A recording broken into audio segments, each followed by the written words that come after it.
Not that word. I think conversing face to face for a little while with people. I think we sort of fully and. Did you want to concert? No. Yes. Joan, your background is blurry.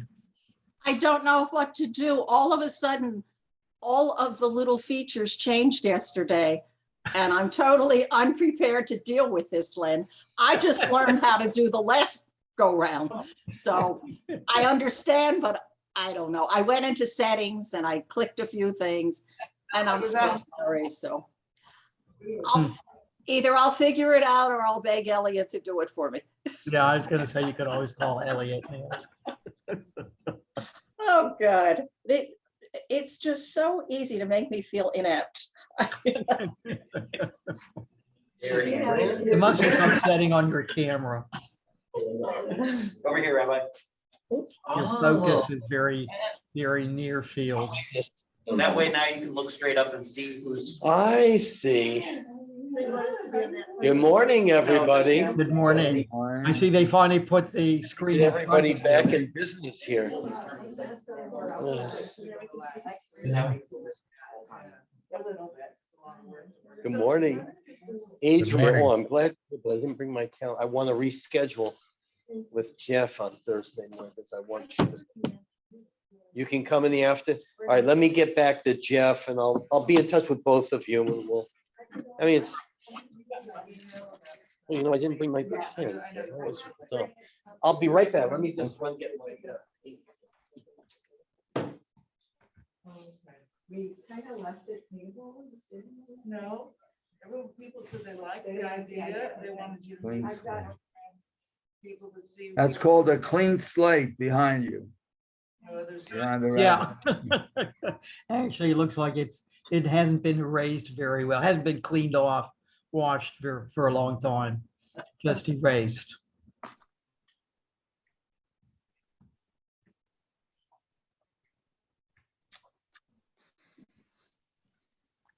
check the calendar and you sent me dates. Yeah, I sent you dates, including, I Check think, the calendar and see. that was the idea, just look at the calendar and see what. Kelly's out of town. She'll be back on Thursday and I'm really just gonna do stuff for Sister Shabbat with her. Was that who? Kelly, she does the calendar. Oh, okay. Kelly in the office. Good morning. Good morning, everybody. You know what, the rabbi's gonna sit there. Oh, you're gonna So sit the there? rabbi's gonna sit there. Okay. But then he can see the screen. So that was the whole. Oh, nice. What a pretty necklace. Good, my picture isn't, it's just a still picture, great. Now I can do what I want. Had I known that, I wouldn't have bolted my breakfast. And annually went to the gift fair at Center in New York. You would be able to find little Now we trinkets can be. like this. After you I don't think they're gonna come out and blurt it out to the boys. Hey, listen, guys, you better straighten up and be nice to her. I don't think they're gonna do that. I've always said. Morning. Also, bathroom. I can see everybody. It's great. This is a Like much out of a better. cookie cutter. It doesn't Figure matter eight. which rabbi it is, if it's this Mindy and whatever his name is there, But we're or getting or if there. it's a guy in Okay, Montana, or think we San better Diego, mute or ourselves. Rochester. They're all the Our same. They're all Zoomers. very bright. From the Jewish background, they know it inside and Hi, out. Claire. They're London. indoctrinated fully with it. They're all the same. But they know how to talk to people. But I'm still getting feedback. If you guys, there you go. That's good. Yep. Yeah, that'll be much easier. All right, we're back to teaching. You use this time to read some interesting stuff. Unbelievable. Please mute everybody. Please mute. Everybody Some of you are mute. talking. Here. Oops. Oh, look at I got it. I hope everybody's well. I hope that this Omicron is temporary so that we can have more people live. I hope everybody's staying out of too much trouble there with that. It's very upsetting. But we had a terrific concert here on Sunday night. Oh, your note was beautiful, Adrian. And we have a lot of good things to look forward to in addition to that, but another triumph for our synagogue to see the Opera House as full as it was. I was really quite pleased considering the Omicron scare was about 2/3 filled, would you say? Yeah, we had it streamed. I guess some people had some problems with the streaming, which, you know, is usual. But I think it worked for most people. It was a terrific concert, yeah. Didn't work for Eric and Esme. I understand that. That's why I mentioned, I guess it went out after 20 minutes or so. Whatever. Okay, everybody.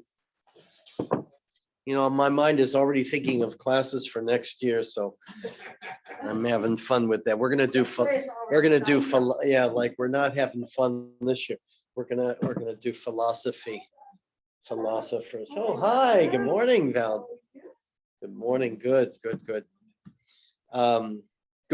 So the world is falling apart, but our subject is Shabbat and Kashrut, which are, of course, core elements of Jewish observance. Of anything that we measure, I would think, the progress of a congregation to highlight more Jewish practice. What we would like to see is more people moving towards Shabbat observance to some degree. You don't have to do everything. I think that, by the way, that's a very important subject where people feel, I can't do Shabbat. It's too much. I can't stop everything I'm doing.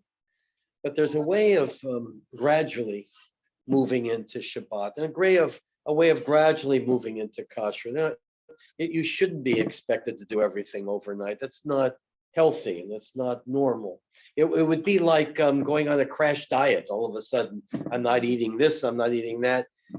Those kinds of diets usually don't work. But if you have stages of implementation gradually, then you're in good shape. And also, you cannot begin with the idea that if I'm not Orthodox in practice, somehow I'm failing Shabbat. I never believe that. And as we'll get into now, I make my own compromises on Shabbat, which I'm be glad to share with you. I listen to music. I play my guitar. I play my violin. I find that's to me, it's very Shabbos-tic. I don't feel I have to be. I think I shared the story when I was sitting with my friend, and we were 6:30 in the afternoon in New Jersey. We were rabbinical students, and Shabbat. It was the longest Shabbat of the year. I don't think it ended till about like 9:30 in New Jersey, and he was so moaning about not finding things to do on Shabbat. I don't want to ever be in that position. Shabbat is a liberation for me. It's an opportunity to do things that I normally wouldn't do during the week, and it should enhance our lives. It should bring us, as we started our session, it should bring us to a state of peace of mind with our family, with our fellows, with our congregation. A time to contemplate, a time to walk, a time to think, a time to express a joy of the most essential parts of life. And if it's not going in that direction, then it becomes oppressive and not appropriate. So what we're going to do is, because I do want to get into Kashrut, I want to not to go back over everything that we did, but I do want to go through a typical traditional Shabbat and see from there where we fit in. So we did this already, but to review, the Shabbat begins with the lighting of the candles. I mean, technically, in the home. That is done 40 minutes before the actual sundown. It's called creating a fence get there around Shabbat observance. So if you light candles early, then you know you're not going to be violating Shabbat. This is all spelled out in the Mishnah, in the Talmud. It's very old. The woman is the one. It's kind of a beautiful part of our tradition. considered to be the Balas Bayit, Balat Habayit, the one who runs the household. She's the one that ushers in the Shabbat. Obviously, if there's no woman, then the male lights the candles, but usually the honor falls on women. And that, by the way, is very symbolic, because in looking at the role of women, which we will do eventually in our class, the role of women, good morning, in Jewish tradition, it was never seen as which was unique about Jewish life. The role of the woman was never considered, in my view, was never considered to be a secondary class citizenship. The idea was based upon the reality of a family. And so that the woman was essentially in charge of raising those children and being the head of the household, whereas the male was responsible for the duties in the community in terms of prayer and worship. Obviously, our roles have changed in our modern society, and we've made some very constructive and very positive changes about bringing women into the life of observance as well as the male being more involved in the raising of children. Those sociological positions have changed dramatically. But I think to understand how this developed 2,000 years ago is have a little bit less of a judgmental sense about it, and to marvel at the fact that in Jewish tradition, rabbis 2,000 years ago said, wait a minute, the home is the most sacred place, for the practice of Judaism. We are unique. We have a unique religious outlook. Our Seder, most of our sanctified moments occur in the home, not in the synagogue. And so to have this crown jewel of the woman ushering in Shabbat for the family is quite extraordinary for its day. But technically, Shabbat begins when you recite Mizmor Shir Liyom HaShabbat, the psalm that follows Lecha Dodi. That's when Shabbat technically begins. Most people don't know that. Well, that's kind of an interesting fact there. So Shabbat begins in the home with the lighting of the candles. I mentioned also that can take place long before sundown. You can begin Shabbat early. You can't begin Shabbat late. So that's kind of an interesting twist. You can lengthen the holiness of Shabbat, but not shorten it. And then Shabbat is welcome. It's called Kabbalat Shabbat, the welcoming of Shabbat, which much of that was based upon Kabbalistic traditions that began in the 16th century. In synagogue, we recite not all the Psalms, but there are 6 Psalms there for the 6 days of the week, followed by the beautiful Lecha Dodi that was composed by Shlomo Alkabetz Halevi, who would have the practice of welcoming Shabbat.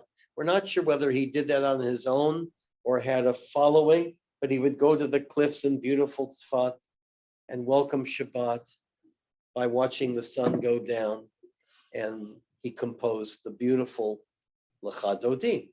It's kind of neat to compose something in the 16th century and not know that we're still reciting that beautiful composition.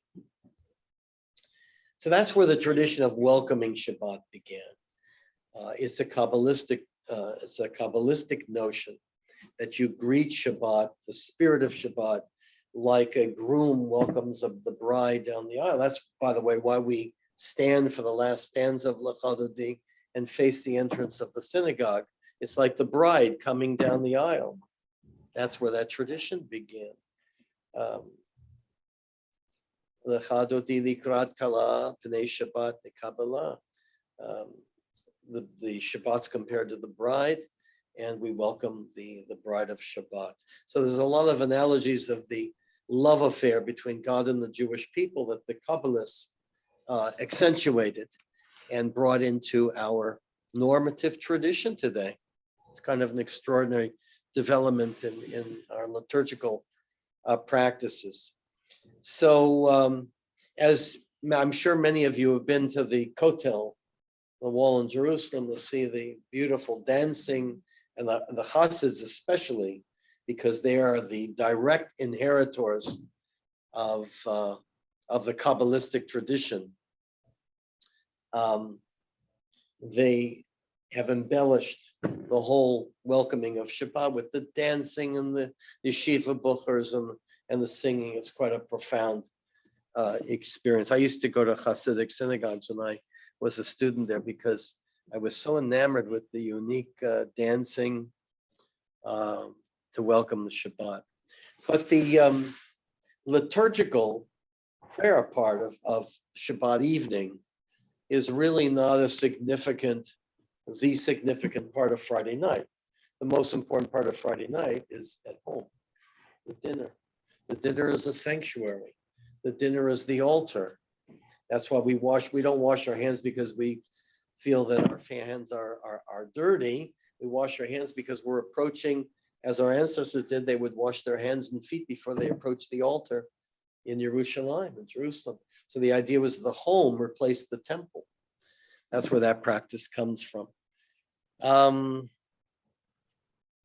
Good, we did that Shabbat. So yeah, sure, Roberta. I don't really know a lot about the Kabbalistic part. Can you, a couple of sentences explain that? You know, Kabbalah? yeah. Okay, I know it's that deserves a whole class unto itself.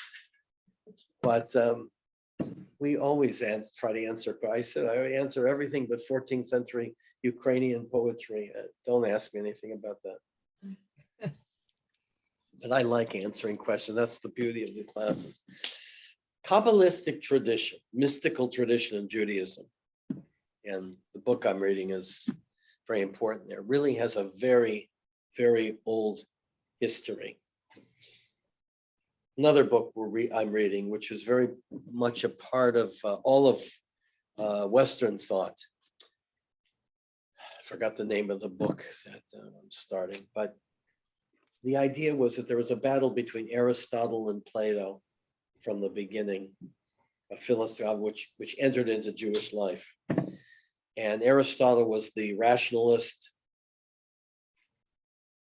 unemotional, God as a transcendent type of presence.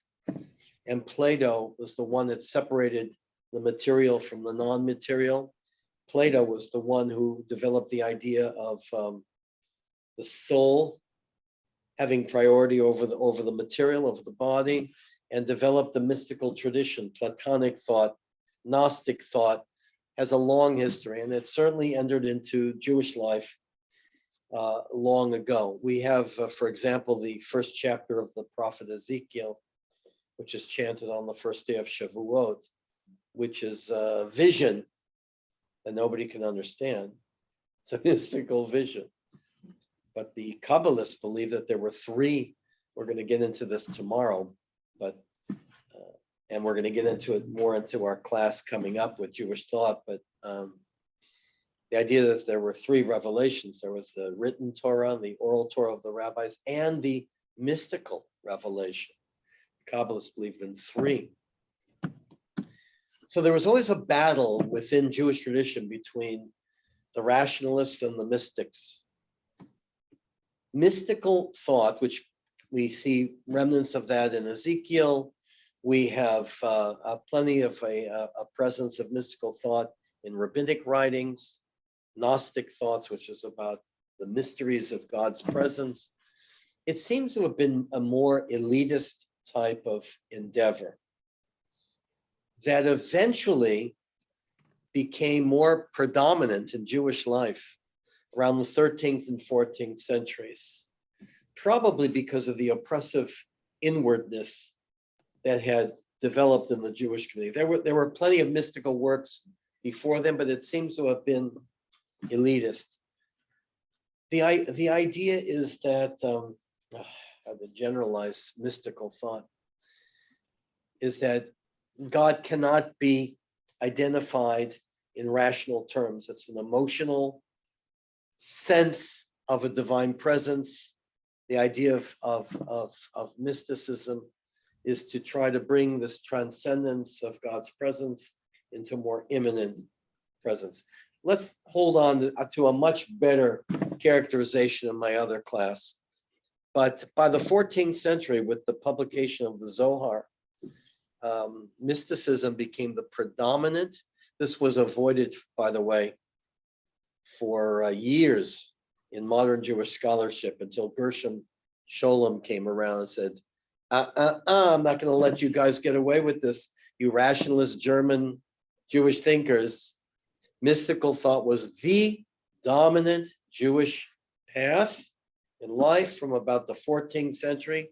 Clearly, after the expulsion of the Jews from Spain, the Zohar became the standard text for mystical study. The false messianic movements of the 16th, 17th centuries were very much a part of the mystical ideas that as Jews became more withdrawn from society, God would intervene. And I mean, it was kind of a strange period. Ghettoization, inwardness, the false messianic movement of Shabtai Tzvi. There were others. And after that fizzled, mystical thought did not end. The transmission is into the Hasidic movement in the 18th century. The Hasidic movement as we know it today, and all of its different variations, are products of Jewish mysticism, the mystical strain. It was so bad, by the way, in 13th, 14th century Spain, that the mystics were burning Maimonides' books. Maimonides was a strict Aristotelian, and they were burning his books. He didn't know about that. He was long dead after what's called the Maimonidean controversy, historical terms. Like I said, we're going to deal with this in our other class.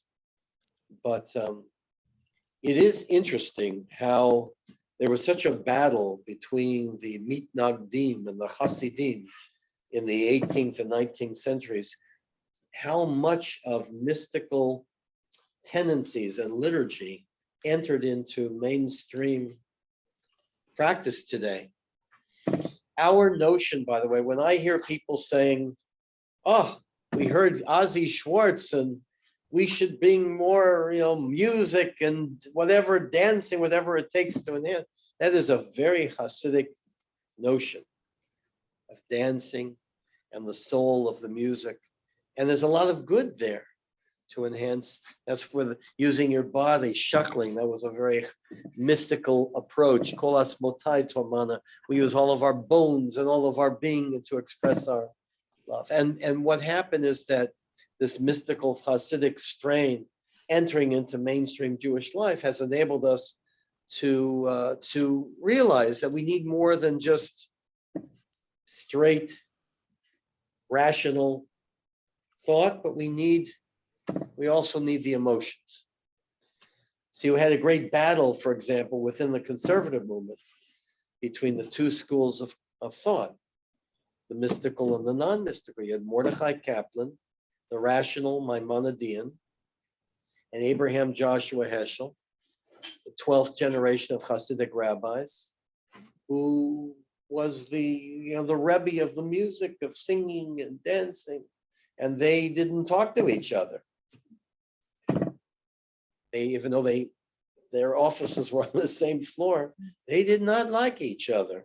They're polar opposites. And it's interesting how all that Heschel had such an impact on the movement in bringing a more soulful presence into Jewish life. And it still exists, that tension between the mystical Hasidic element and the rational elements. I tend to lean more towards the rational side of things. That's just my personality. I appreciate the mystical. Oh, we're going to have a great presentation, by the way, in March on the subject. My cousin, Moore Altshuler, who's a brilliant, she studied with Moshe Edel and what's his first name? the two major scholars on Jewish mysticism in Israel. And she's going to be sharing with us how the mystics lived in Italy and how they developed this cryptology. It's very interesting. We did this in London with her, and it was fascinating. So she's going to be with us in March for our distinguished speaker. You'll love her. Besides being my beautiful cousin, she happens to be brilliant I have a question. from Israel. Is this rationalism and versus the mysticalism, is that division also between the Sephardic Jews and the Ashkenaz Jews? It's a good question. The Ashkenaz Jews developed later, and Well, it's an interesting question you asked. The mystical tradition became more predominant first in the Sephardic world, yes. in Spain and South and Turkey, where the Spanish Jews left, and the Ashkenazic Jews were known more for their diligent study of the Talmud, strict rationalism, intellectualism, as opposed to the Spanish Jews who were into poetry And the joy. and more mysticism. But the paths of the two met, especially when mysticism spread, and then eventually, of course, touched the Ashkenazic world with the mystical roots of Hasidism in the 18th century. So, but it did originate in the Sephardic world. Although there were mystical tendencies in the Ashkenaz. So there was a group in the, I think the 11th, 12th century in Germany called the Hasidei Ashkenaz. They were a very extreme Ashkenazic mystical group that relied upon a lot of these very esoteric mystical texts. And that was in the Ashkenazic world. So different pockets, but as far as mainstream, it really is a Sephardic contribution that eventually spread into the Ashkenazic world. But as far as dissecting mysticism, we're going to do that in the other class when we get to that. This was great. Huh? This was a great beginning. Well, good. It's a little stuff. Gershom Scholem is the one. If you're interested in really studying mysticism, he was a pure rationalist scholar. And what he did was rationalize the study of Kabbalah. It was kind of a strange company, but he changed Jewish scholarship to appreciate how widespread and how important Kabbalistic thought was to the development of Judaism. The German Jews didn't want to hear that. Oh, those mystics, they were a bunch of crazy ones. He said, they were all over the place.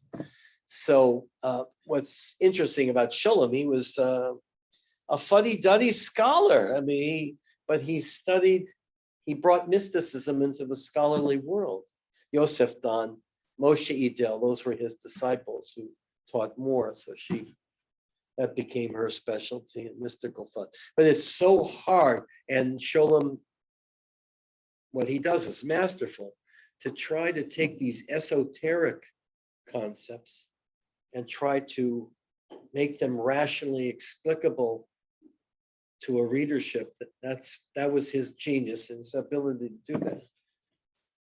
But it's hard to do. Yeah. So some of the traditional ways that we celebrate Shabbat, like the Hadodi or the scene. Mystical. So the mystics have come in. Isn't that so interesting? I never thought about that. How they intruded into mainstream Jewish practice. That's right. A lot of our, good morning, a lot of our melodies, our style now are wanting to dance and celebrate. It's it's from the mystical Hasidic tradition where we get that.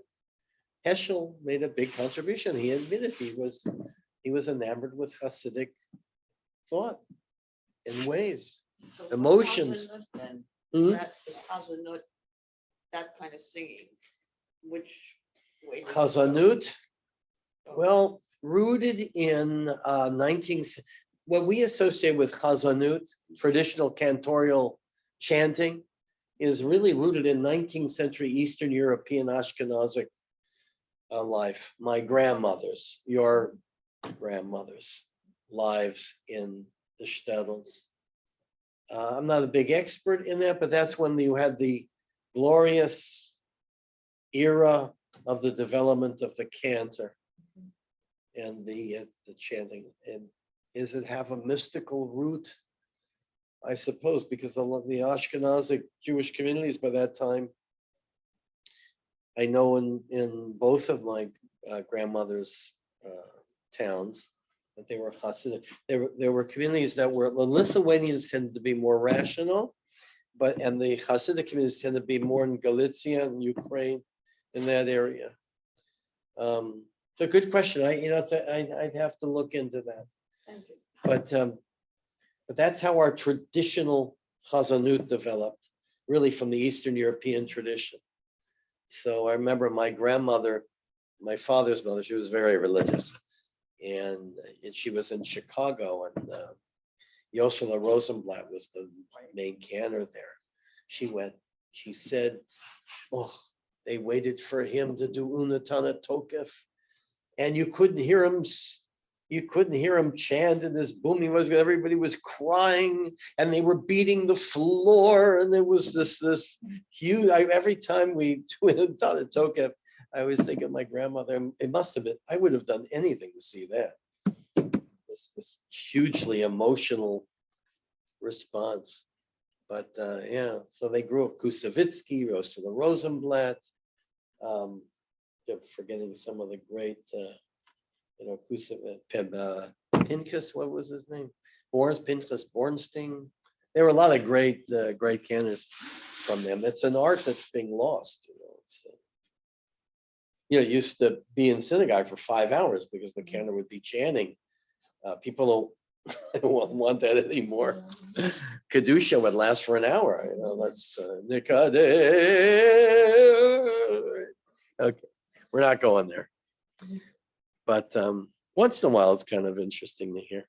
Okay, so Friday night, the essence of Friday nights at the home, the blessing of the children, the Birkat Kohanim, of course, that was instituted in Breshit with Jacob blessing his grandchildren. Is a very emotional, as I'm explaining, and we're going through the processes on Shabbat, one of the big problems in doing that is that so much of Judaism, you have to experience. You can talk about it and understand why we do what we do, but there's nothing like experiencing it, because it is an emotional,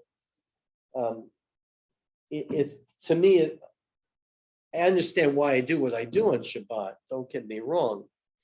That bring peace into your life, into the world around you. But I can't imagine my life without Shabbat now. It's such an emotional reservoir, an island of peace. You can't really understand that until you start doing it. It's like any discipline, whether it be a diet or changing habits. It enhances life such that once you begin observing Shabbat, at least at some level, it's pretty hard to give up. Anyway, so Friday night, the blessing of our spouses, the Eshet Chayil has now been expanded for wives to bless their husbands as well, the blessing of the children. Usually Shabbat is welcomed at the dinner table with Shalom Aleichem. Again, that's mystical, entirely mystical. 15th, 16th century, that was composed with the heavenly angels coming and sitting at our Shabbat tables. This beautiful thought. And I'm reading all about angelology in traditional, not traditional Judaism, but in many Jewish sectors from the 2nd century before the Common Era. So we might deny that those mystical elements were there, but they were there. And we just sing Shalom Aleichem like it's, it's part of our Shabbat, but it really is a mystical composition. And it's interesting, we started doing Yigdal on Friday night, this last Shabbat, Kabbalat Shabbat, and that is a Maimonidean, the 13 principles of Jewish faith. So we brought that in Where does Adon Olam fit in? That's 11th century, probably Solomon Ibn Gabirol, tends towards a little, both Ibn Gabirol was an interesting poet, but a little mystical and secular combination, that beautiful text. So it's so interesting that our liturgy has all these different parts from the Jewish experience that we've now thrown together in this hodgepodge of what we do, which I think is great. The Shabbat is ushered in with the recitation of the Kiddush, which we do in synagogue, but the reason why the Kiddush was introduced in the synagogue service was to accommodate, think about how our traditions developed. The synagogues used to be places where people would come and stay overnight. It was a hotel. You would stay in the synagogue on Shabbat. You'd be fed there. And so the Kiddush was, the tradition reciting the Kiddush in the synagogue began because of that social reality. But technically, and that's because those people were staying there, living there. Because if you recite the Kiddush in the synagogue, you're technically have not fulfilled your obligation until you recite the Kiddush at home. So for example, when we have a Shabbat dinner here at some time, when this darn virus escapes us, we'll have a Kabbalat Shabbat service in the synagogue. We'll recite the Kiddush. But then when we go to our dinner tables, we're going to recite another Kiddush. And that's based upon that principle. It works. It makes a lot of sense. So we've retained a lot of traditions based upon previous reality. If you recite the Kiddush over wine, of course. If you don't have wine, and you can do it over the challah. Why wine and bread? Why did they become the two most significant elements that symbolize the welcoming of Shabbat? How can you have Shabbat without the Kiddush? Wine is first. Usually at that point, some do it before, can be done anytime, the blessing of the spouse, blessing of the children, then the Nitzilat Yadayim, the washing of the hands, coming back and recite after the recitation of the blessing, then the motzi, breaking of the bread, and you'll see all kinds of traditions with that. Some cut, some tear, some throw, and of course dabbled in a little salt. Why salt? To remember that when we had a Beit HaMikdash, a temple in Jerusalem, they used to salt the sacrifices even on Shabbat. That's why we have salt, the remembrance of the temple. That's what it's about. What? I thought it was the sadness. No, it's for the remembrance of the, it's in Leviticus 3 or 4, whatever, with the salting of the sacrifices. And so there are a lot of elements in Jewish tradition on remembering the temple. Why wine and bread became so significant?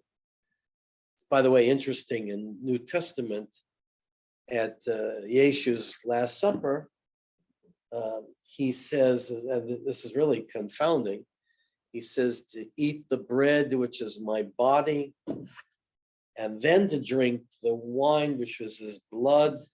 So they reversed the order in Jewish tradition. We don't, because I guess the idea was that this was a revolutionary break from the past. Anyway, scholars have a field day with that one. But wine was always considered to be the symbol of the miracle and the joy of creation, a symbol of no body and blood in Jewish practice. And why wine and bread? Because drinking and eating, think of how magnificent that is. God provides grapes, we make wine. God provides wheat, we make bread. You can't have one without the other. So both symbolize a partnership between God and humanity. And that's why we have wine and bread that became the staples of that symbolism of this covenant, of this partnership of creation. It's a beautiful thought.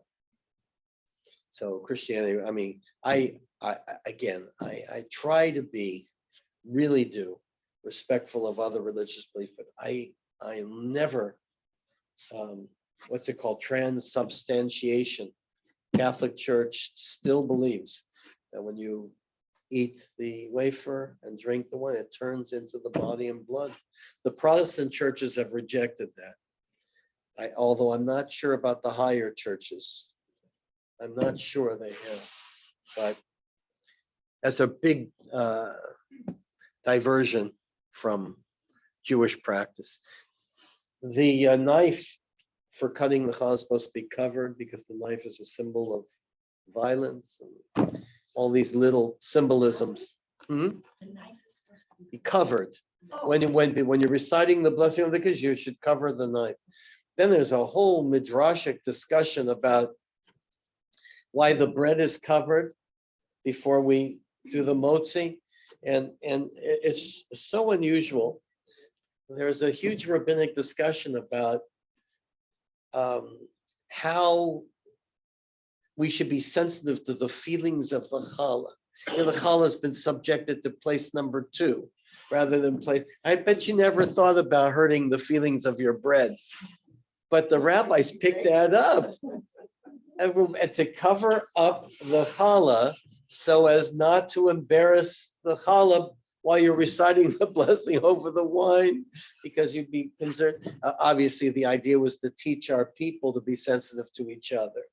And that's how so much of our beautiful traditions develop. I always find that very keen and very insightful of the wisdom of rabbinic tradition to even take a challah and to turn it into a lesson for life. So we cover the challah, and you can find any challah cover that you would like. Jealousy. Challah cover, around the late 1800s, I don't know when else, in Jerusalem, they would create a piece of linen and mark it up for Jerusalem and the blessing for the bread, and send it to Europe, and the women would embroider the cover for the challah. And I have one of those. Oh, framed in my house. those are special. Yes, it is. Those are special. Anything it's called hidur mitzvah. That is to beautify the mitzvot.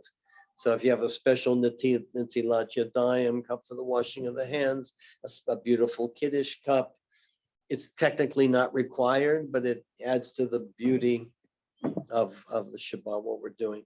So what do we do at the dinner table? We're supposed to avoid conflict, no arguments. Discussion should be of Torah and some higher level conversation. You don't have to say, Joey, you didn't take the trash out last night.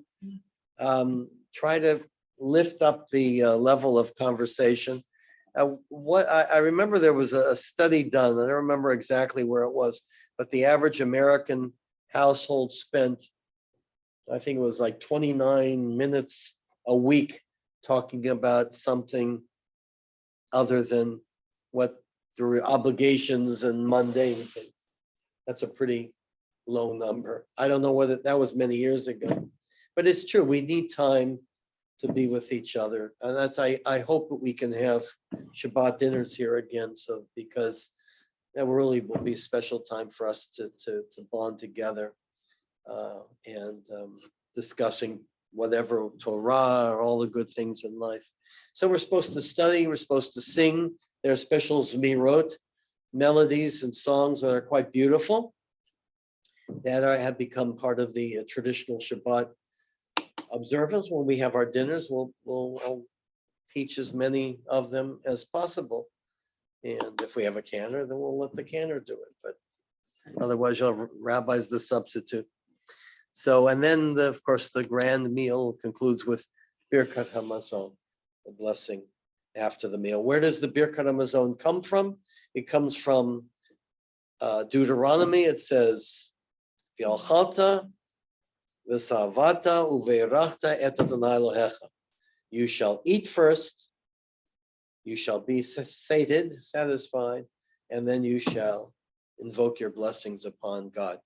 So it's all interesting how Christianity put the emphasis on the grace before meals, whereas the emphasis in Judaism is on the blessing after the meal, which, by the way, makes a lot. We do have a motzi to begin, but that's the minor part compared to the major blessing, which is to recite those blessings after we eat to give gratitude. So different traditions went in different directions. So that's the evening. Sleep, be well. In the morning, we go to synagogue. Everybody's supposed to come to synagogue.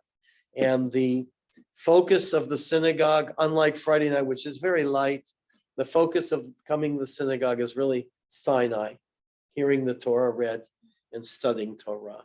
It's revelation. Remember that the triad that I spell out here: creation, revelation, and redemption. So Shabbat morning is the time. That's the serious service. That's why, by the way, I don't get too hung up with who comes Friday night. I really don't. I'm much more concerned about people coming Shabbat morning, because that's the priorities are spelled out. It's very interesting, by the way, what's happened to late Friday night service. Do you remember when you were young? Almost every conservative synagogue had services at 8 o'clock p.m. When I was a kid, they didn't have early services. I was bat mitzvah on Friday night. A Friday night late service. The idea of that was to accommodate people who had to work till 6 o'clock or whatever. But now that the work schedule has changed, and because people want a more traditional Shabbat, the late services have kind of died out to the earlier services to welcome Shabbat. I don't know how many synagogues still have late Friday night services. I don't know, someone, maybe you would know more about that. But pretty much those services have died out everywhere. And many synagogues, very large synagogues, have very small Kabbalat Shabbat services. It's we have a very nice service. We do all that well. But I am much more concerned about people coming Shabbat morning. And the good news is there are people who do come Shabbat morning. They know their priorities and they come here on Shabbat morning. We're filled. And it's a good feeling because that's the time to really reflect and think and study. Service is followed by Kiddush Rabbah, which is the afternoon Kiddush. V'shamru v'nei Israel et Shabbat, lasot et Shabbat. Again, we do it in the synagogue, but technically we're supposed to do that at home. And we have our second. You're supposed to have 3 official meals on Shabbat. So the evening meal, second meal after services, and then the third meal, Sudah Shlishi, in the late afternoon before Shabbat ends. Exactly. So that's what Shabbat afternoon is. It's eating again and singing and studying, whatever. And then it's shluffing, a little shluff, a walk, a study. I read, I play my instruments, I spend time. I always call my kids. We have either Friday night or Saturday afternoon. My mother, that's getting tougher. She's going to be 101 years old in a couple of weeks. And when I call there, she can't hear so well, but the caretaker says she's smiling but I'm getting very little back from her. So it's pretty frustrating. But she's up, she's out, she's watching TV, she's brushing her own teeth, she is eating. I hope we're all doing that 101 years old. Really incredible. But anyway, Shabbat afternoon is my time with family and friends, and reading and talking, my dear spouse and children. What could be more important to set aside that sacred time for that? And then something that we can think about doing here, and that is, if you were an observant community, more observant, they would come back to synagogue for the mincha service, afternoon service. followed by a Seudah Shlishit, a third meal, and then the Mariv and Havdalah. Havdalah doesn't have to be done in the synagogue, it can be done anywhere. Do we do that here at all? Like on the Havdalah? Do we occasionally have a Havdalah? No, service? we haven't, and we are having one at the end of January. But it's having a for new Havdalah. people, I thought. Yeah, that's true. I'd like to see one for the rest of us. at some Ritual point. committee, that's a good Just suggestion. because I've only been to one or two. I really don't. If I wanted to Really? do it It's at home, I interesting. really It's a don't good know how challenge. to Absolutely, do it. absolutely. We will do that. That would be good to do. The one place where I had success with Mincha, Seudah Shlishit and Mariv was in Chicago. I had a huge group coming back. First, people lived close in the neighborhood. They would walk to the synagogue and I would teach on Shabbat, and they liked it. And the food, of course, herring and gefilte fish and all these things. So that brought people out. We had a very big following for that. And finished with Mariv, evening service, and Havdalah. Havdalah is a beautiful ceremony. The idea of the two candles that we light on Shabbat are intertwined together, and beautiful blessing over the wine and the bisamim, the spices, which were a big part of the Middle Ages, was a real delicacy, spices, and we've retained that tradition. They were very expensive when this was all instituted in the Middle Ages. Sawyer and then Susan. Where did the 3-star program come up? Where you have watch the sky, you're looking for star 1, star 2, star 3. Yeah. Okay. Before they had wristwatches and clocks to tell them when Shabbat was over. It's a rabbinic notion that when you see 3 stars in the dark sky, you know that Shabbat has come to an end. But now we know scientifically exactly when Shabbat comes to an end. You can look it up. Susan? Just a point, I think we did a Havdalah service Saturday night when it was Salichot. Yeah, we did when we were here for Slichot. Yes, that's true. That gave us an opportunity to do it. And it's quite beautiful. And verses from Isaiah and from the Psalms. The whole idea of the end of Shabbat is to, because we're sad Shabbat's leaving. That's technically the way we're supposed to feel. And the idea of the end of the Shabbat is to lift us up and to, we sing Eliyahu Hanavi, and that's about the coming redemption of our people and the world as messianic overtones. Remember, creation Friday night, revelation in the morning, and at the end, redemption. History leading to redemption. The idea of looking forward, spices to lift us up, the lighting of the fire, to again, I talked about that with the plague of darkness, to alleviate our fears of nighttime, and to understand we have the creative possibilities.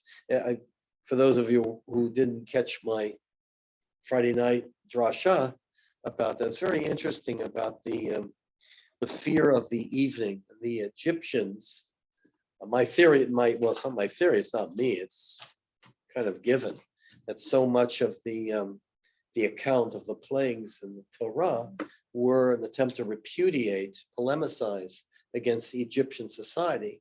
And they believed in the sun god. They believed that the sun, when the sun was out, life was good. And then the sun god disappeared, and that was an evening of fright. That's why the last 3 plagues all took place at nighttime. All of them, locusts, darkness, and the death of the firstborn all took place at night, Leil Shimurim, the night of the watch. The idea of that was to symbolize the end of supremacy, the institutionalizing of Egyptian religion, which was based upon fear and death and dark and the supremacy of darkness. That's why those plagues had to take place at night.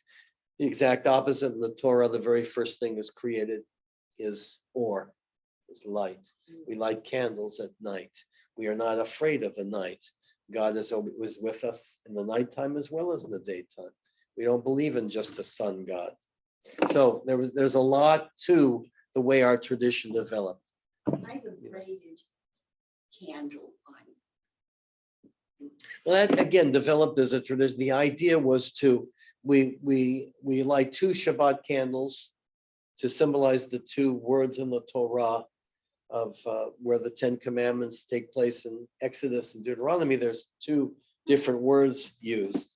Zachor et Yom HaShabbat, remember the Shabbat day in Exodus, and Shamor et Yom HaShabbat, to keep the Sabbath day in Deuteronomy. The idea is that when the world is perfected, that the 2 ideas of keeping and remembering Shabbat will be interwoven together in one. And that's why we have the braided candle for Havdalah. So we begin, I mean, all this makes, this is what I just love about our tradition. They understand the history of how things developed and why we've incorporated so many of these beautiful themes.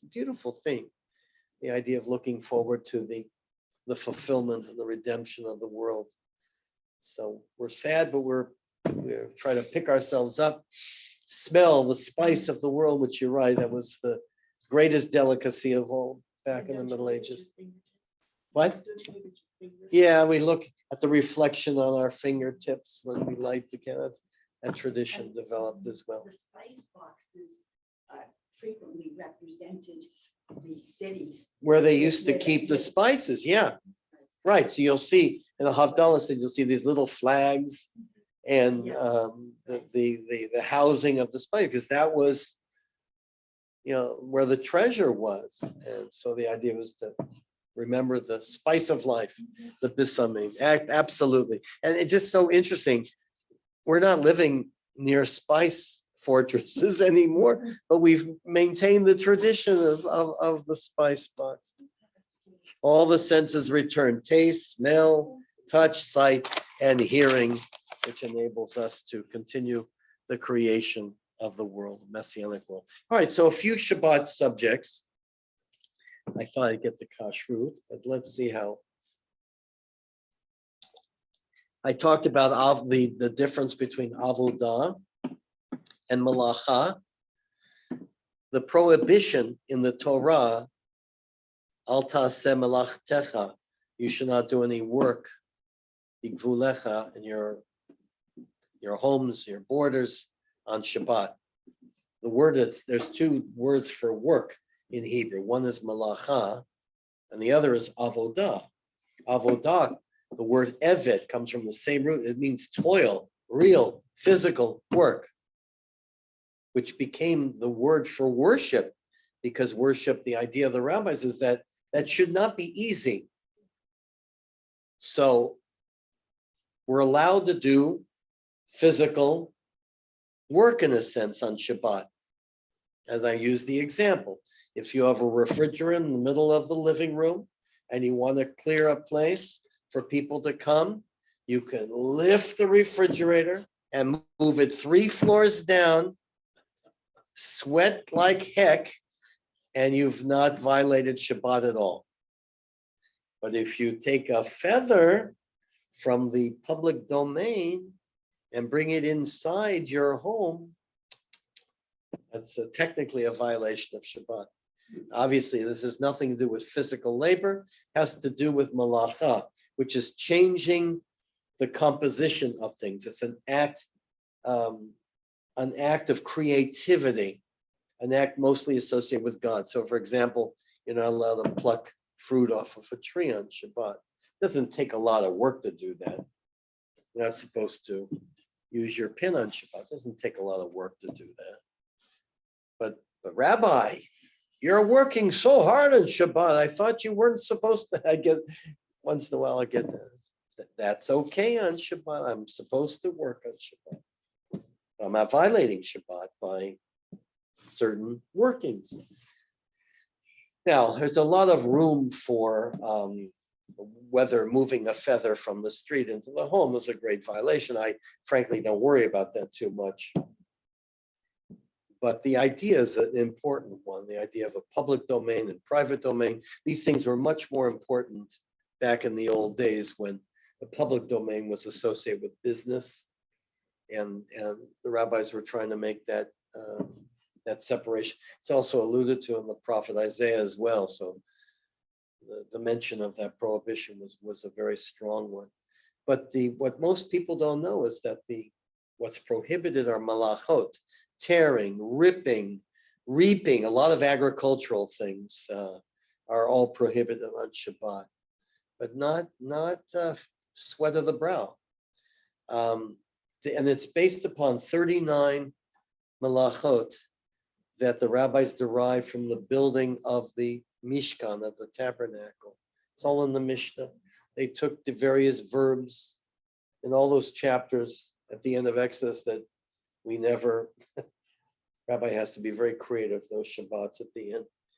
But the rabbis derive from the verbs the 39 malachot that are prohibited on Shabbat. Now, the question I wrote here, should we use the telephone, the computer, driving, listen to music?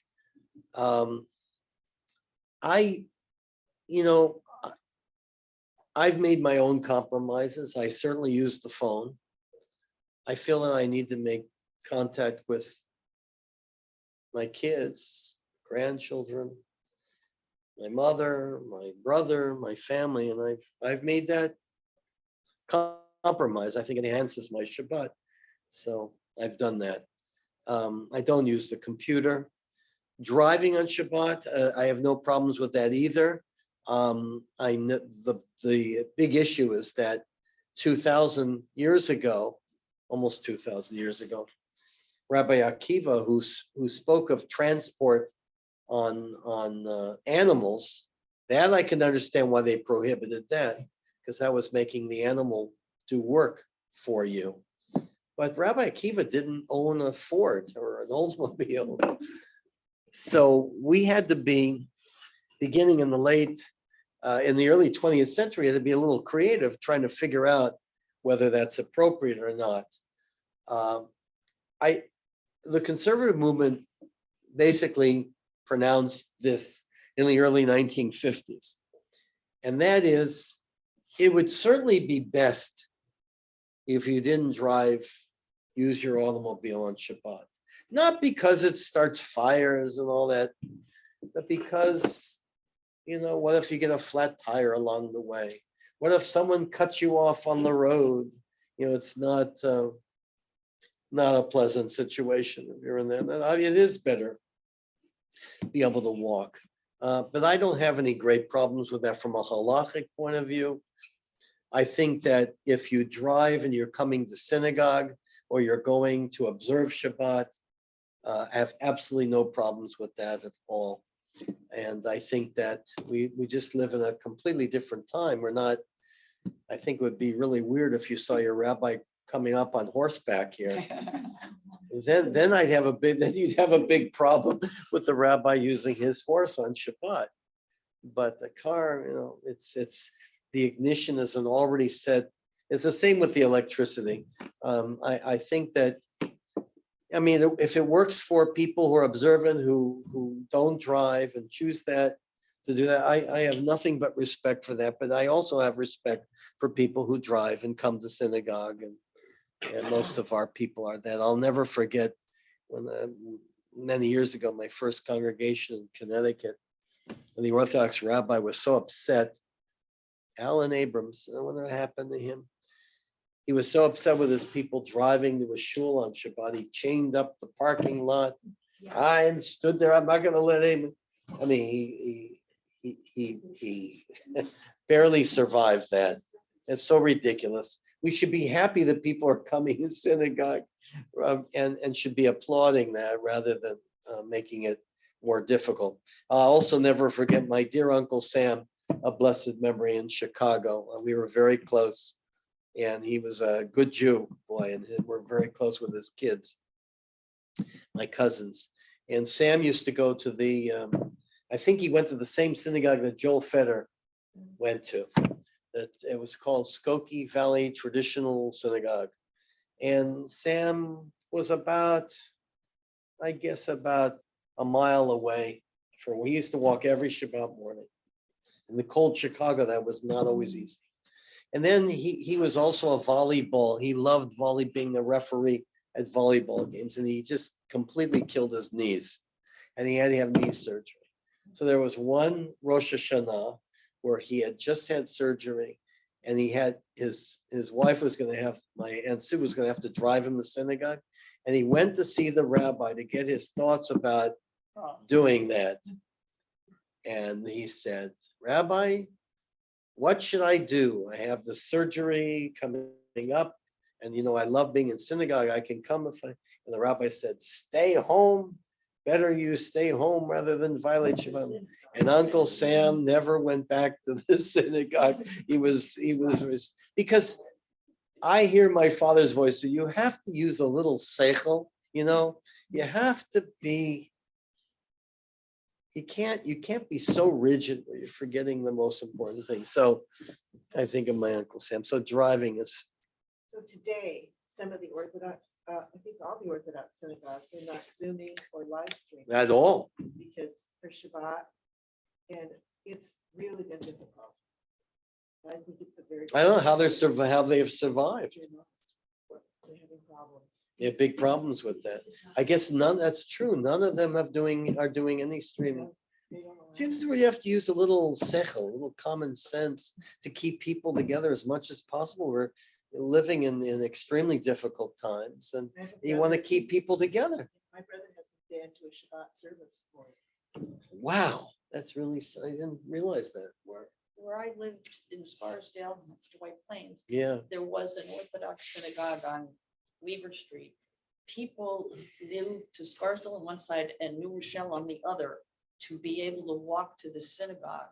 So in terms of real estate, it was very valuable to live near that Orthodox Right, synagogue. 'Cause right. people were always trying to Could buy. walk right in that area. Young Israel.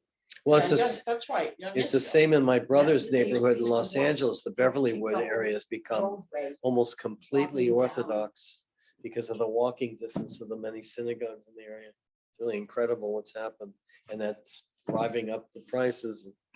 So anyway, that's my feeling also about music too. I have no problems with that, and of course that has implications in terms of bringing music into our synagogue as well. I think that I wrote here prohibitions. To me, the most important prohibitions I think are very important are abstaining from shopping, business transactions, appointments. I think sports are absolutely fine. Some Orthodox authorities prohibit sports competitions, but I don't have any problems as long as it's for joy. And remember, my kids used to play Little League, and their games were in the afternoon. They used to walk with the kids to the park and they played ball. I thought that was fun. I would be traveling on Shabbat, going far. If I'm using the car, I come to the synagogue and go back home, or unless I go to someone's home. Planting, cooking is avoided on Shabbat. But I think that when I do advise individuals or families that want to begin Shabbat observance, I always start with Friday night. It's the easiest thing to do. Light candles can make such a beautiful presentation in your home. Buy those flowers on Friday. I buy flowers every Friday morning. Have a beautiful dinner with your wife. For a young couple, have a romantic dinner. Start with the Shabbat evening. Then the second step, to come to synagogue on Saturday morning. And then try, as you get into it in your life, to avoid appointments. Don't be wedded to your career so much and your job. It becomes 7 days a week. That's not healthy. You need those moments to really regroup. That's what Shabbat is all about. What do people that do farming and agriculture do on Shabbat? Because they can't really let it go for a day. What do they do? I've never been a farmer, but there are obligations to take care of your animals on Shabbat, regardless of Shabbat. In fact, that is, before you feed yourself, you're supposed to make sure your animals are fed. So that would be a starting point. They cannot let their animals, they can't work their animals, but they have to make sure their animals are fed. Now, I don't know the realities of being a farmer, what would be required. But I would guess it is very similar if you're a business owner. The idea on Shabbat is your business can stay open as long as someone who's not Jewish is running. Yeah, well, that's the next subject. Let's go to Shabbos Goy. What are you allowed? What are Gentiles allowed to do for us? And what are they not allowed? Well, that's one way. Guards at the synagogue. Door openers. Well, the halacha is very clear about this. You are allowed to tell people who are not Jewish to do whatever you want them to do before Shabbat begins. So if you tell somebody who's working for you, I want you to, if you could, turn on the lights at a certain time. This is what Elvis Presley did. Colin Powell, apparently they were next door. I don't know what the deal was. They said that Colin Powell knew how to speak Yiddish because he was a Shabbos Goy. And Elvis Presley too. It's very interesting. Who did I read? There was someone who taught someone how to read. Oh, who was that? I just read about this. There was a Jew. Oh, Sidney Poitier. Yes. He was illiterate. He was taught, a Jew taught him how to read, Yes. which changed his whole life. Yeah. Yeah, it was, but that has nothing to do with Shabbos Goy. But so you saw that. It was interesting. I didn't know that. But that's technically the halacha. So if you have a custodian working in the synagogue, you can say, I want you to arrange the chairs. I want you to pick up after we're done, clean the dishes, whatever you want to. You have to do it before Shabbat. You cannot give instructions on Shabbat. You cannot have a non-Jew do something that you cannot do. You cannot take a non-Jew's livelihood away. That's why it's okay to say, you can clean up for us, you can help for us, you can prepare food for us or whatever before Shabbat begins. So that technically, it's kind of a strange thing, and certainly delicate here, but it is true that a lot of Jews have done that wrong, and giving instructions to non-Jews on Shabbat for something. I can't turn on the light, Christopher. Can you turn on the lights? If you do that on Shabbat, that is considered to be a horrible infraction of the Shabbat. So that's technically what the halacha says about that. There was a lot of controversy always with that. On the one hand, protecting the non-Jews' ability to make a living. On the other hand, not abusing them and violating the spirit of Shabbat. That's why a lot of observant Jews prefer Shabbos clocks and keeping the burners on Shabbat. What's it called? The burner what's it called? Yeah, warmer. Yep, there's a Yiddish name for it. Right? My grandmother had one. Yeah, what do they call those? What they used to have, and my grandmother too. Why? I forgot that there was we call it a warmer now, but so you don't really need someone who's not Jewish to do. However, if you have a synagogue and you do have people working here, there's nothing wrong with that. There's absolutely nothing wrong with that. They're not obligated to observe Shabbat, but you're not allowed to give instructions on Shabbat. And when you do that, you're violating Shabbat. Obviously, I think the best thing is to avoid all that. But getting back to the farmer and the business owner, that's what they used to do. They used to have someone manage their place. They would be able to keep the store open, and someone who's not Jewish would be running it and working at the store. That's okay. That's okay. Why has there always been such a controversy about music on Shabbat? That's a good question. Yeah. The question is about music on Shabbat. Why is there such a controversy? A really good, interesting question. Number one, we know that music was just part of every holiday and every Shabbat while the temple was in existence in Jerusalem. We know that the Levites would, I mean, if you've ever been to the remains of the Davidson Museum, the steps leading up to the Temple Mount, we know that the Levites would be singing and playing musical instruments. The last psalm speaks of cymbals and string instruments and drums and the sound of the shofar, all kinds of musical instruments. The psalms were composed around musical instruments. So that's a given. We know that music was part of the biblical experience. It wasn't even discussed. When the temple was destroyed, the second temple in the year 70, there was a great period of mourning.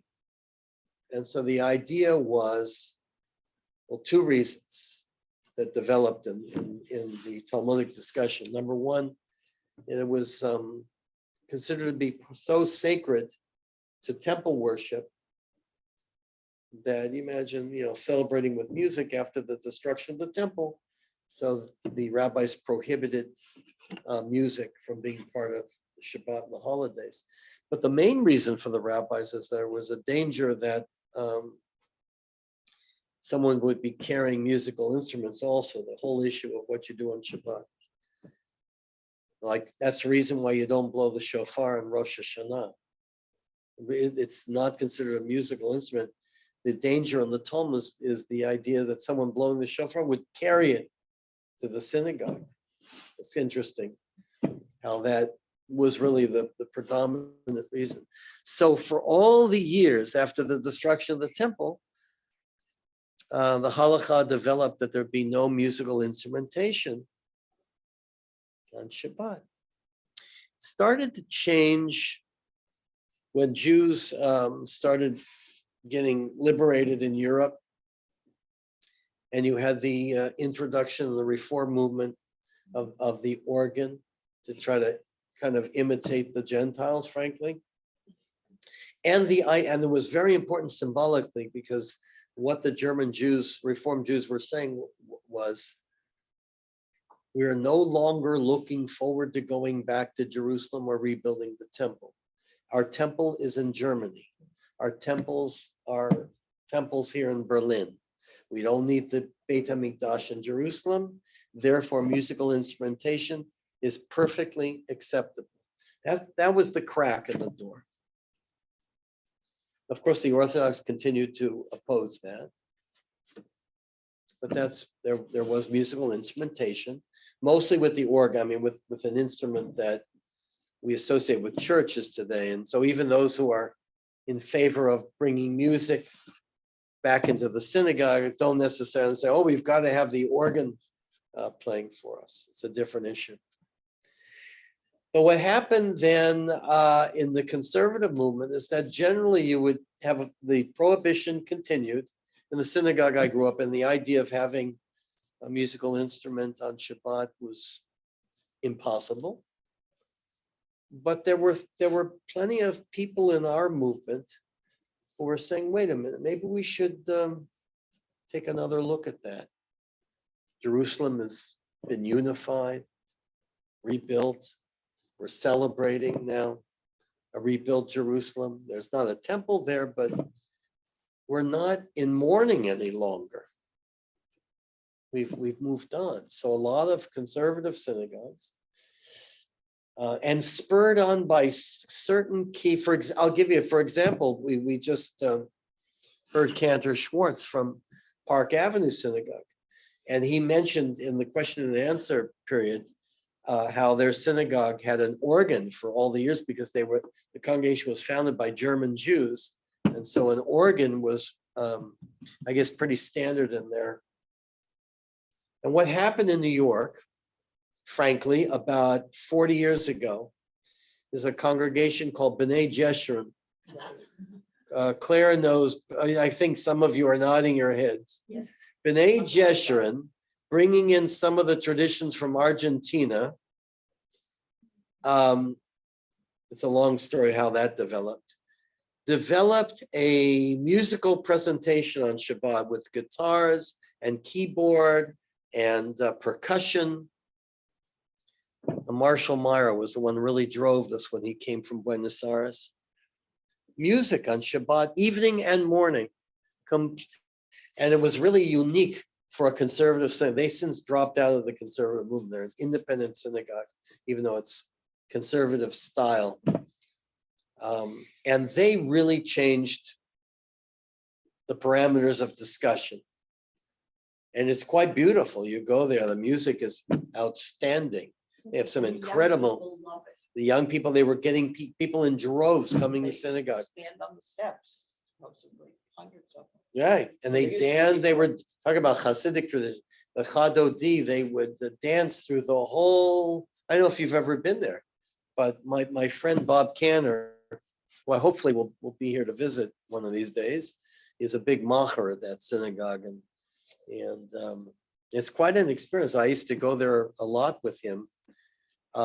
They were so popular on Friday night. I think they had 3 different Friday night services. They were packed because a lot of it, it was all music, no sermon. Rabbi didn't do it. The only thing the rabbi did, he would hand out an excerpt, like a couple paragraphs from Heschel that they would read together. That was it. The rest was entirely music, and people liked it.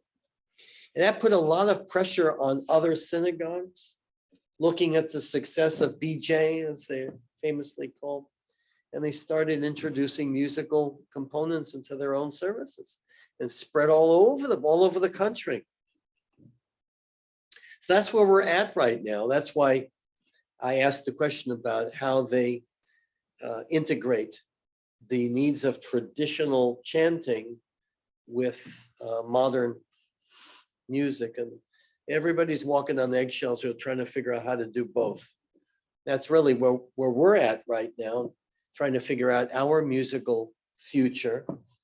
I'm not opposed to the idea of bringing some innovative music, especially Friday night. I think the Shabbat morning service is less of an issue, but Friday night is kind of a relaxing, a different mood, but it should be done well. You need good music. You need good musicians. But I'm not opposed to it, and you have to go. And we're almost done here. Well, we'll see you guys tomorrow morning, I hope. Yes, good. See you. Bye-bye. I don't know. How do you feel about musical instrumentation on Shabbat? Nodding yes, yes. Yes. We're for it. I think most of our congregants would. Susan? Well, the ritual committee has approved using musical instruments for Kabbalat Shabbat, so. I think it's great. But Yeah. you need someone who can lead it, You need someone who is going to lead it. who's a good. You're looking at me like I don't have enough to do. Someone with a good voice, not just, I think it has to be more special. Yeah. I think the ending of morning Shabbat, when we do Henu or as we leave. Those times could be I think enhanced. the guitar would be just so uplifting. With everyone. I on have tune pressure and to bring sing. my instrument. Can you repeat I'll what have to. Andrea just said? But about, Part- even on Shabbat morning, Andrew was saying that would be nice, not through the whole service, but certain, like Ein Kelohenu at the end or Adon Olam at the end, there's no. The guitar. It would be just. Were you here when I guess I'm gonna have to try certain Yes. things. You know, Adria, I'm gonna have to, I never wanted to mix my, We're from a little community in Montana. We had a small synagogue, maybe 25, 30 families. We had a gentleman come to us from the school in Cincinnati. He HUC, brought his guitar. yeah. He almost doubled our attendance in a little community. Just in the from middle of nowhere, because What town was that? Billings. Billings. Billings, Well, that's a big town That's a big town with no for Jews. Montana. But It anyway, must my be point beautiful is out that there. the music became such an attraction that his community, this small community, That's eventually found this interesting. rabbi a seat at the local college. So that the college wanted his Jewish opportunity education for the Goyim, and we had an opportunity to support a full-time rabbi. All this evolved, I would say, from the music. So is music good? There's pressure on me. Yeah. I'm gonna have, I also, well, one of the things I also want to do is to have a service by the flagpole here outside. I think that would be fun. So I think we should try different things on Friday night. We'll tell people to bring their own chairs. And I think that would be a great location. We'll be outside. It's warm enough here. And we can do that outside. You like that idea? I It's a thought very that, yeah, nice okay. idea. And I have to bring my guitar more, I guess. And to we've do it. also done Havdalah on the beach. We could plan more Havdalot, and we should do that once a month, have Havdalah. Oh, are you enjoying our conversation here, all you good people? About music? Yeah, it's a big issue, and we really have to deal with that now. I just want, let me conclude with a couple of thoughts here on Shabbat, so we can get right to the Kashrut next week. Pikuach nefesh, of course, saving human life, bypasses all Shabbat restrictions. And that could even include illness as well. It doesn't mean if someone has a cold that you should go crazy, but obviously in our times of COVID, our protection of life is the most important thing of all. That's what Shabbat is all about. I have no problems with putting on electricity on Shabbat. I think Rabbi Akiva would be smiling with our even thought about having that a problem. I can understand the lighting of the fires and all those things that they didn't do, because that was really an act of creation.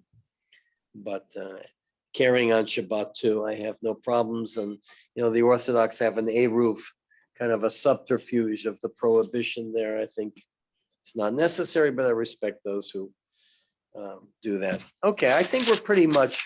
Any thoughts? Any questions from anyone there? I have a question. Yes, please. You can unmute yourselves. Okay, am I unmuted, Rabbi? Yes, I hear you. All right, Stanley Wright. I haven't had the pleasure of being in your personal space except for Ozzie Schwartz, but I've enjoyed tremendously your Tuesday and Wednesday lectures.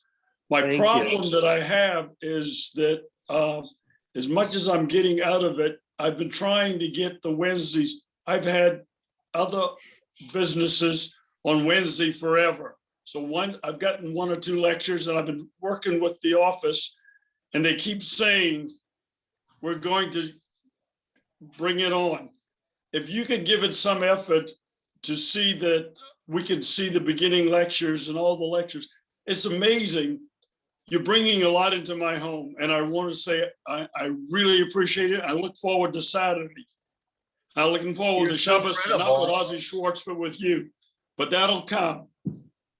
I am But- so thankful. Thank you.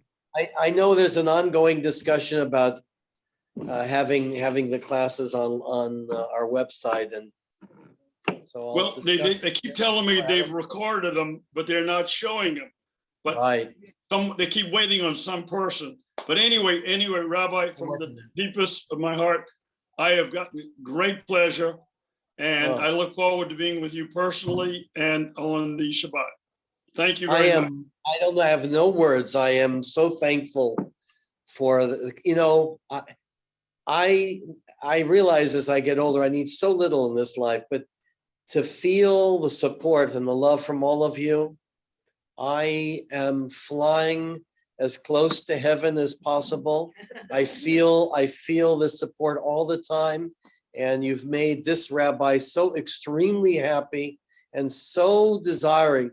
My desire is to make this synagogue really a pearl, the best. So all of us will be proud of where we are, proud of being Jewish, proud of our knowledge, proud of our celebrations. And I would like to think we're in a good path here, and we're going to keep it up. But I can't do any of this without you, and you've just proven that. And I can't thank you for that, Stan. I thank you. God bless you. Thank you very much. Thank you. All right, I Bye-bye. think we've come to the end here. Save your questions for next week. And tomorrow morning, we'll be here at 10 with our history of Judaism. Kabbalah probably won't be till February, sometime March, whenever we get there. Tomorrow, we're going to be talking about rabbinic Judaism, what the rabbis did. So that's tomorrow morning. Thank you. Thank you, everybody. Perfect. Oh, you get into such interesting things. You really made me thought about the music. You've got to deal with that. If you're